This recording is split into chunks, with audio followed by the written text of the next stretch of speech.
Hi guys, today I will be talking about pre-bolusing. So not many doctors will tell you about pre-bolusing when you are first diagnosed, but for type 1 diabetics, this is one of the most important things to remember and to do. So pre-bolusing is basically the concept where you inject 10 to 15 minutes before actually eating your meal.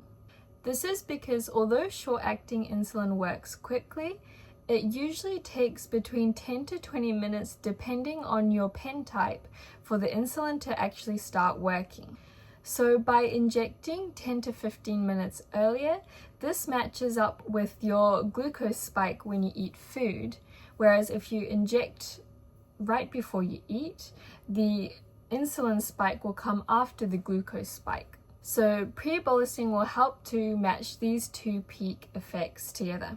However, it's important to note that pre-bolusing can be different depending on your blood sugar levels.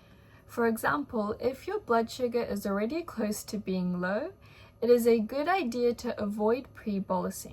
This is because of the risk of dropping low, which I will discuss in another video where I will talk about the concept of injecting straight into a vein. On the other hand, if your blood sugar is already high, insulin might actually take longer to lower your blood sugar, so in these cases, it might be best to pre-bolus 20 to 30 minutes before your actual meal. Of course, it's important to check your blood sugar throughout the pre-bolus period to make sure you're not dropping lower than you want. However, this is a hack that is very common in the T1D community, and it is something that you should very well know when you first get diagnosed.